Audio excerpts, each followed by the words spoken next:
एक जंगल में कौवा पंछी बहुत अच्छे मित्र थे। वे एक दूसरों की मुश्किलों में मदद करते थे। एक दिन कौवा पंछी के रहने वाले जगह पर बचाओ बचाओ मित्र बचाओ बोलते हुए कांपता एक मोर उनके पास भागते हुए आया। क्या हुआ मित्र, कहाँ से भागते आ रहे हो? इतने परेशान क्यों हो? मुझ पर शिकारी की नजर पड़ी, वह मेरे पीछे पड़ता आ रहा है तो बचने के लिए भागता हुआ रास्ता भूलकर तुम्हारे सामने आई। अब तुम्हें ही मुझे बचाना होगा। अच्छा ठीक है यार, पंछी ने कहा। कौवा पंछी ने उस मोर का साथ दिया। फिर से वापस जाने के लिए रास्ता भूलने के कारण कौवा पंछी के साथ वहीं रहते हुए मोर अच्छी मित्र बन गई। उनकी मित्रता कुछ दिन अच्छा था। कौवा पंछी के बीच के मित्रता ना सह पाते हुए मोर जलने लगी। किसी भी तरह कौवा पंछी को अलग करना चाहती थी।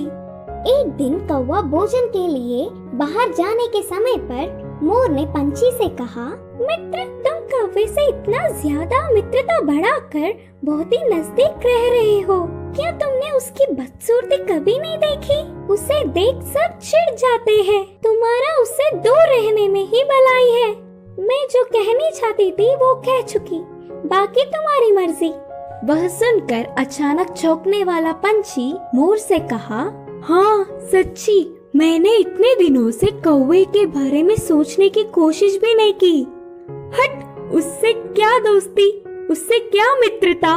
तुम्हारे जैसे सुंदर वालों से मित्रता करने से मेरा मूल्य और होदा बढ़ेंगे। उसकी चाल सफल हुई करके मोर खुश हुई। आगे आगे मोर पंछी के व्यवहार में परिवर्तन देख कौवा उन्हें उसे दूर करने की बुरी सोच को समझी। एक दिन, मित्रों, मेरी वजह से तुम्हें तकलीफ हो रहा होगा, इसीलिए इधर के पास में ही एक घोंसला बनाया। मैं वहाँ जाकर रहूंगा। चलता हूँ करके कौवा उदास होकर कहा। वह अपने आप जा रहा है करके बोलने पर मन ही मन बहुत खुश होकर, अच्छा अब तुम्हारी मर्जी मित्र, मोर और पंछी ने कहा।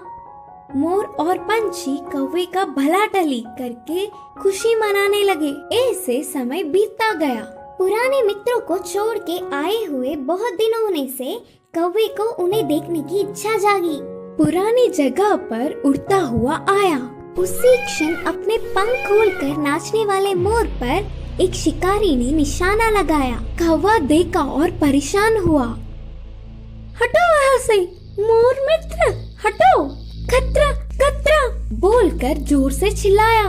पास में मरी हुई सांप को अपनी चोंच से पकड़कर शिकारी पर छोड़ा। सांप अपने ऊपर गिरने से बचाओ बचाओ, सांप सांप बोलते हुए जोर से चिल्लाकर डर के शिकारी वहाँ से भाग गया। यह सब देखकर मोर के होश उड़ गए। भागते हुए आकर कौवे की चरणों पर गिरी और रोते हुए कहा, माफ कर दो मित्र, सुंदरता के घमंड में मैं मेरे मुश्किल समय में मदद करने वाले तुम्हें धोखा दिया, लेकिन तुमने मेरे प्राण बचाए। तुम्हारा कर्ज कैसे भुगतान करूं? तब कौवे ने कहा, पछतावे से बड़ी कोई सजा नहीं, मैंने तुम्हें पूरे दिल से माफ किया। तभी आई हुई पंछी पूरी बात जानकर दुखी होकर अपनी की हुई गलती पर शर्मिंदा होकर सिर झुकाया। फिर तब से कौवा पंछी मोर हमेशा की तरह अच्छे मित्र जैसे रहने लगे। इस कहानी की शिक्षा है कि अपने भूलों को भी भुलाने वाला ही सच्चा मित्र होता है।